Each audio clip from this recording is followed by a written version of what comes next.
Olá, cervejeiros, sommeliers, entusiastas de cerveja, bem-vindos a mais uma abraçagem do Beer School. Eu gostei tanto do último vídeo que isso aqui vai ter que ser uma coisa fixa no canal. A gente vai fazer técnicas avançadas, explorar elas e fazer uma abraçagem utilizando esse tipo de técnica.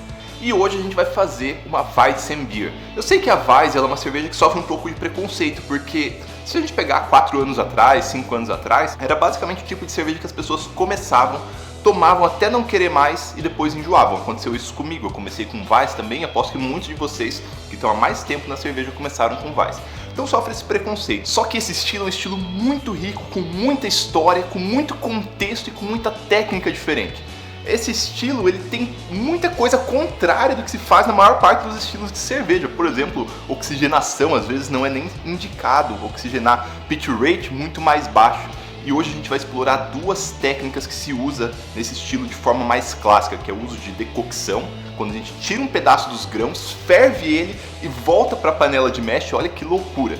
E depois, fermentação aberta, porque privilegia a formação de éster, privilegia a formação do acetato de isoamila, que dá o cheiro de banana, que é característica desse tipo de cerveja. Então, vamos lá?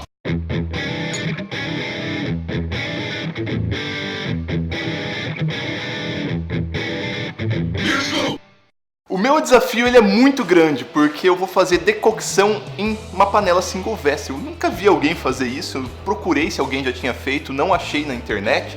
Então, eu também não sou muito especialista em decocção e eu pedi auxílio a um dos maiores cervejeiros do Brasil que trabalha com decocção, que é o CH, cervejeiro da Hofbrauhaus BH. Olha, CH e BH. Então ele me deu umas dicas, tentou adaptar comigo o processo para single vessel e para isso a gente vai precisar mais uma vez de duas single vessels. Uma para fazer o mash e outra para fazer a fervura, para fazer a decocção. Então hoje a gente vai estar usando dois equipamentos, o equipamento da cigarra elétrica, porque ela tem um cesto grande, é fácil de tirar os grãos e voltar os grãos, e o equipamento da Brew Beer, um equipamento menor, muito bom para usar em apartamentos, mas que vai entrar também muito bem nessa proposta, porque eu tenho um equipamento de 10 litros, então eu vou tirar mais ou menos um terço, então vou estar mais ou menos com 30 litros de água aqui, 35 litros na verdade, eu vou tirar um terço e jogar no equipamento menor, onde vai acontecer a fervura. Você não precisa ter dois equipamentos para fazer decocção, mesmo se você usar single vessel, você pode usar o fogão ou você pode usar um fogareiro.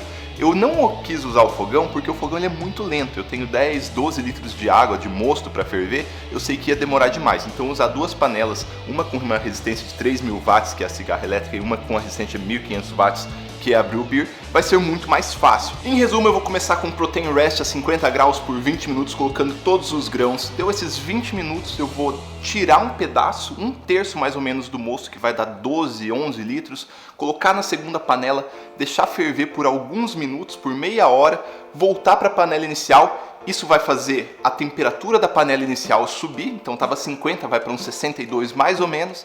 Depois vou deixar ali numa rampa de sacarificação, onde para uma Weizenbier uns 62 graus vai dar uma cerveja mais leve, faz parte do estilo, vai ficar muito legal. Depois vou tirar mais um terço do mosto, então já vai estar o mosto total na primeira panela, vou tirar mais um terço do mosto, volto para a segunda panela. Existem diferenças como a gente pode fazer isso, a gente pode fazer com mosto espesso ou com mosto mais ralo. No mosto espesso a gente leva muito grão para a primeira panela, então isso é normalmente feito na primeira etapa, na primeira rampa de decocção. O que vai acontecer? A gente vai privilegiar reações de Maillard, então a cerveja ela vai ter um gosto, um aroma diferente em função disso. E às vezes as pessoas se preocupam, será que isso não vai arrastar tanino? Porque olha que absurdo, eu vou pegar e vou ferver os grãos com casca, tem como fazer isso? Só que o tanino ele é arrastado em pH mais básico, mais alcalino. E como a gente vai estar com os grãos e ele vai cair para o pH ideal, e se não cair a gente vai levar com o pH-âmetro, com ácido lático até chegar no pH ideal, 5.2 a 5.6, nesse pH, principalmente ali perto do 5.3, é muito difícil a extração de tanino, então não é tão preocupante, não é igual na lavagem. Então agora eu vou fazer a correção dos sais da água e vou fazer o mash-in na primeira panela. Esse tipo de cerveja pede um perfil mineral um pouco mais suave, então eu optei por colocar 25 ppm de sulfato. O sulfato ele ressalta a amargura e não é a característica da cerveja, então tá bem baixinho. 50 ppm de cálcio, o cálcio ele é muito importante, eu gostaria até de colocar mais, mas não é muito indicado para esse estilo de cerveja porque ele ajuda a clarificar bastante, a gente não quer uma Weiss clarificada. Então até eu poderia ir um pouquinho mais, mas fiquei nos 50 ppm de cálcio, 100 ppm de cloreto, que ressalta dulçor, ressalta malte, que é a principal característica desse tipo de cerveja, junto com os aromas de fermentação.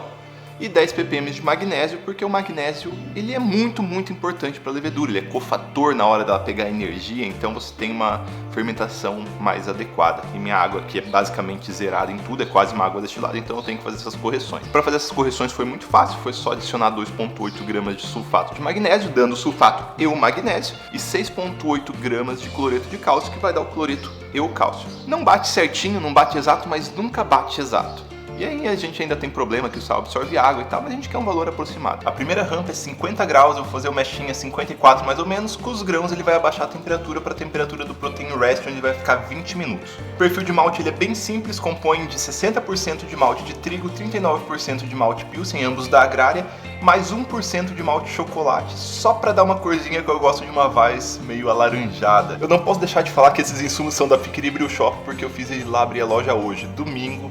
De ressaca ele tava depois de ter abraçado e bebido ontem. Então, obrigado, Henrique. Valeu.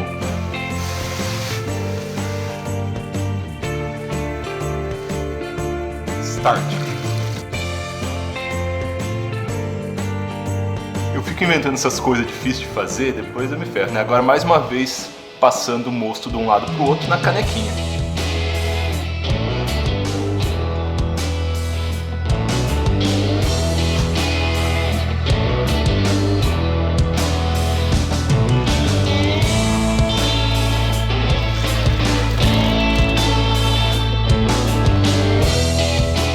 Temperatura setada em 100 graus e vai começar a fervura então. Primeira etapa de decocção finalizada, então eu vou fazer o que provavelmente é a parte mais difícil de todas, que é virar essa panela na outra. Por isso que eu peguei uma panela bem levinha para fazer isso, né?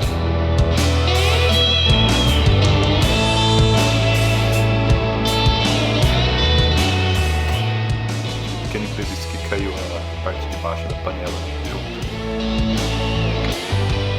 Olha que legal, 61,7, acabei de colocar, mas também setei a panela para manter nessa temperatura. Chegamos nos 62 graus que era o planejado, eu não esperava que ia dar tão preciso assim. Muito legal, primeira vez que eu faço, então tudo é um teste, estou anotando tudo, para num vídeo posterior a gente discutir passo a passo, etapa por etapa, quantos graus Plato chegou em cada uma, quais temperaturas, quanto de quantidade. Então continuando, agora está na sacarificação. Vai ficar 20 minutos nessa temperatura. Quando eu farei o novo processo de decocção, tirarei mais 1/3 do mosto e voltarei para a primeira panela. Terminou a primeira etapa de sacarificação em beta-amilase, que seria para fazer maltose, né? Estamos com 9 platos, vamos para a segunda rampa de decocção agora. E eu vou tentar fazer uma coisa diferente. A primeira vez eu coloquei na panela da Brew Beer, só que eu coloquei com o cesto. Começou a voar malte e água pro lado assim, porque ela não tinha por onde sair o vapor. Então vou tentar colocar direto em contato com a resistência. Vai caramelizar mais? Vai fazer mais reação de Maillard? Provavelmente, mas esse é o nosso objetivo aqui, talvez dê certo.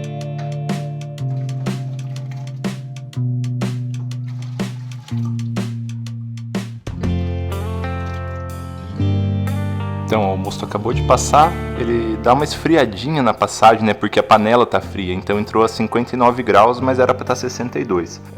100 graus Celsius vai começar a fervura. Ó, tá vendo que a panela tá um pouco suja por fora? Aquele negócio que eu falei, que quando tava o cesto, ela começou a evaporar pelo lado, não por dentro. Se a panela fosse isolada, igual uma panela industrial eu não precisava deixar o aquecimento ligado, mas aqui eu infelizmente tenho que deixar, porque se eu não deixar, nesses 20, 30 minutos, não vai levar mais que 30, porque vai ficar 20 minutos em rampa de decocção, só que tem uns 10, 15 até chegar na temperatura de fervura, né?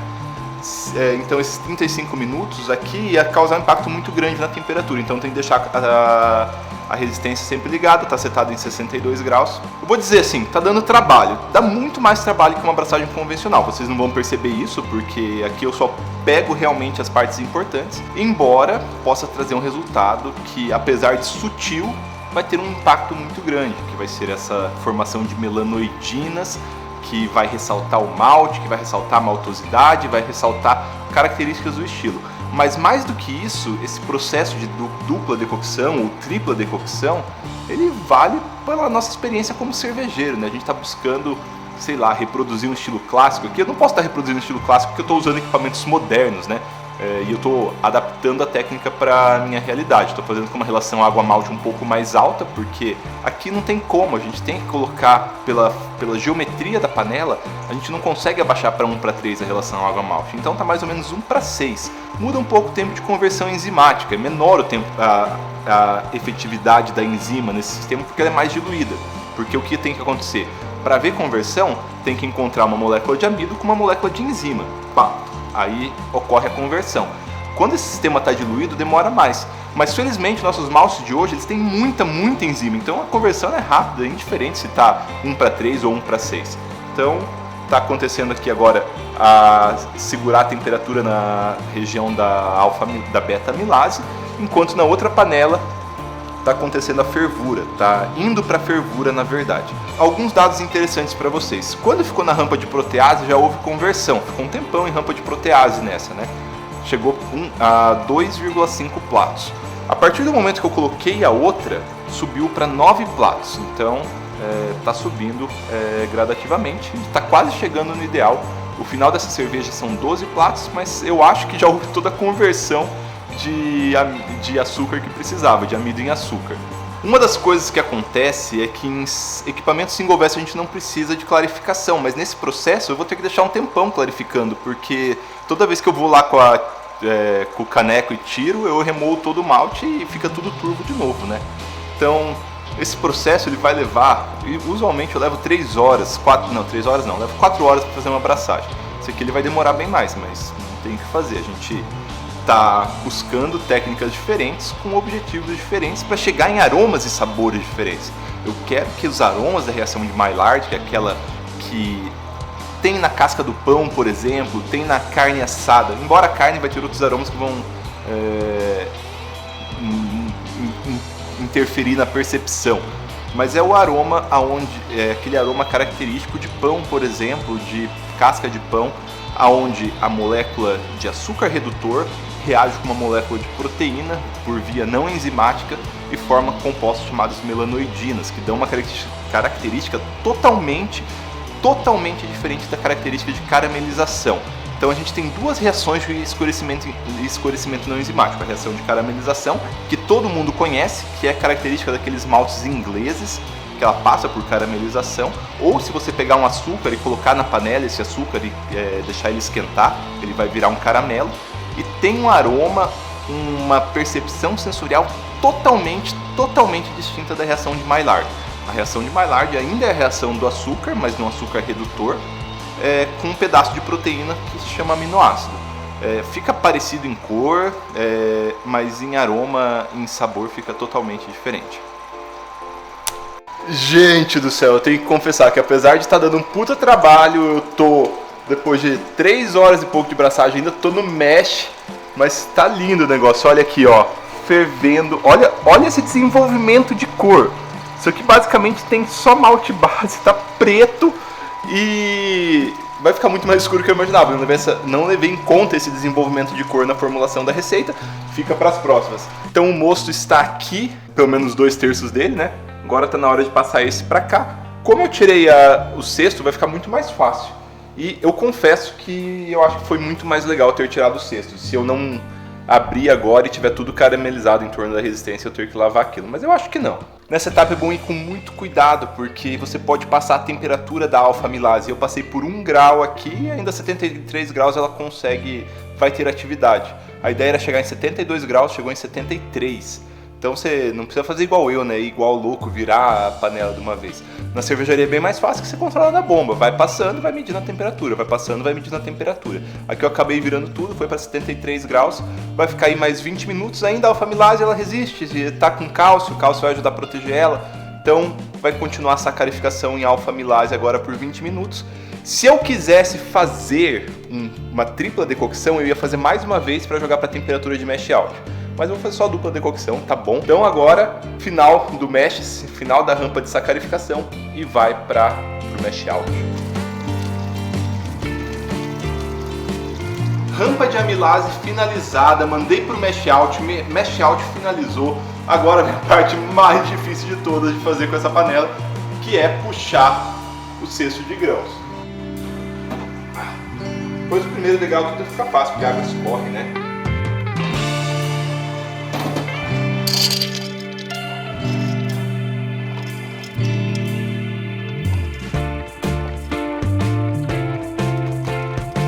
chegou finalmente no final da fervura, são 5h06 da tarde, deu 5 horas de braçagem, tá bom, né? Não é tanto assim também. Acabei de colocar o chiller de imersão, ele já deu uma sanitizadinha, coloquei o airflock, meio airflock com 20 minutos antes de acabar a fervura. Agora vou começar a esfriar.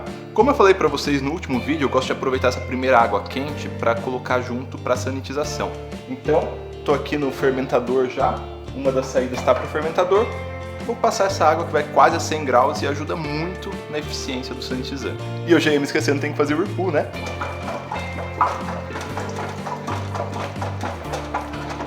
No sanitizante eu vou usar o K-Clean de novo. Eu dou uma diluída dele em água e uso a proveta para medir a quantidade certa.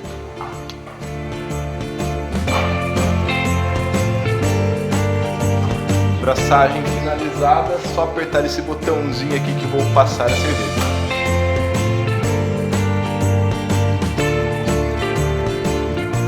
Eu usei o fermento Munich Classic, eu acho que ele fica muito bom na Weiss.